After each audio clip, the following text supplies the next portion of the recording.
Terima kasih atas kesempatannya. Perkenalkan, nama saya Nisa Mardiana dengan NIM 2017-210-422.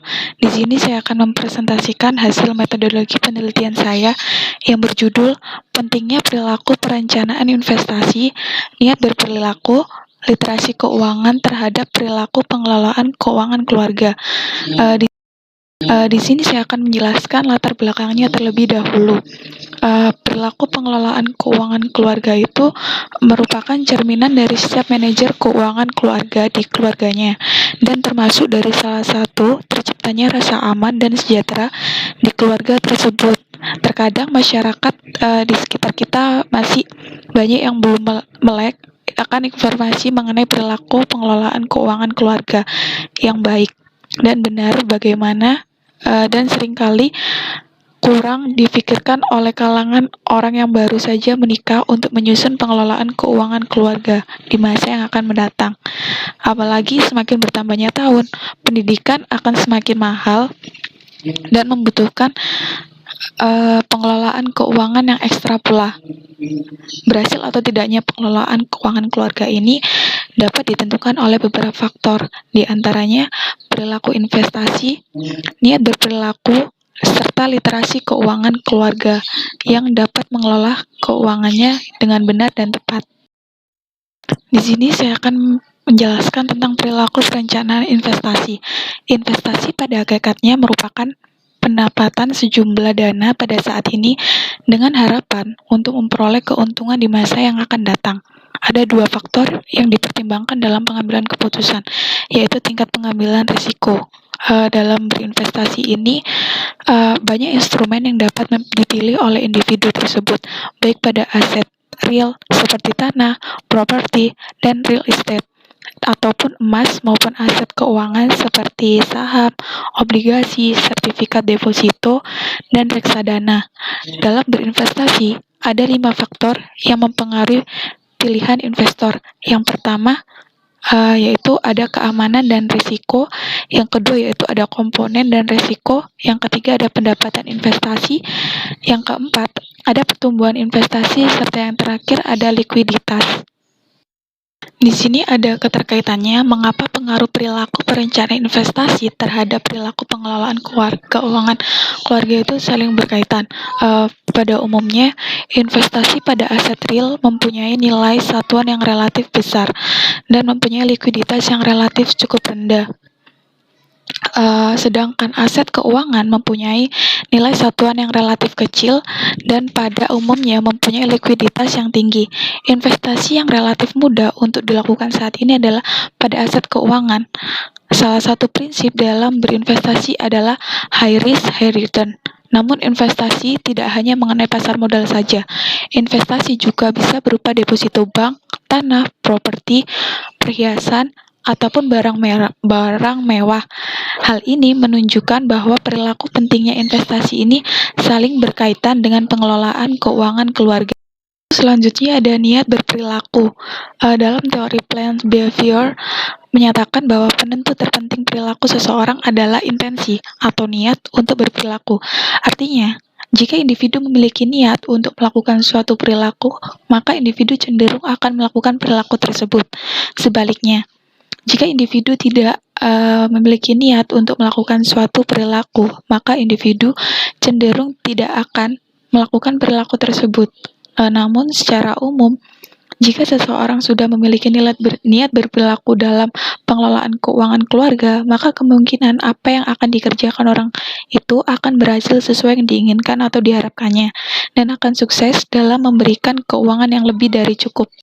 Niat berperilaku terhadap perilaku pengelolaan keuangan keluarga ini secara umum, jika seseorang sudah memiliki niat berperilaku dalam pengelolaan keuangan keluarga, maka kemungkinan apa yang akan dikerjakan orang itu akan berhasil sesuai yang diinginkannya atau diharapkan, akan sukses dalam memberikan keuangan yang lebih dari cukup. Sehingga dalam niat berperilaku ini akan berkesinambungan terhadap perilaku pengelolaan keuangan. Selanjutnya ada literasi keuangan. Menurut Sean and Volpe sedang mengartikan Literasi keuangan sebagai pengetahuan untuk mengelola keuangan. Mendefinisikan literasi keuangan sebagai kombinasi dari kesadaran, pengetahuan, keterampilan, sikap, dan perilaku yang diperlukan untuk membuat keputusan keuangan yang sehat. Adapun pengaruh literasi keuangan terhadap perilaku pengelolaan keuangan keluarga. Literasi keuangan itu merupakan kemampuan individu atau keluarga dalam menilai dan membuat keputusan yang efektif mengenai keuangan pribadi yang akan berdampak pada pengelolaan keuangan keluarga tersebut. Ada hipotesis penelitian.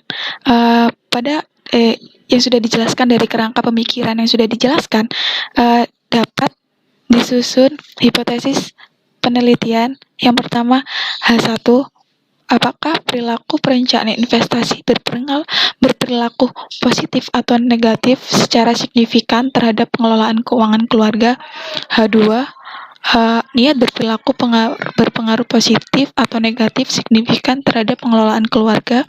Yang H3, literasi keuangan berpengaruh positif atau negatif signifikan terhadap pengelolaan keuangan keluarga. Selanjutnya yaitu ada instrumen penelitian. Instrumen penelitian yang akan digunakan oleh peneliti yaitu menggunakan kuesioner. Kuesioner akan disusun oleh peneliti berdasarkan beberapa pertanyaan yang sesuai dengan variabel yang akan diuji. Beberapa pertanyaan yang akan dicantumkan dalam kuesioner adalah sebagai berikut. Yang pertama,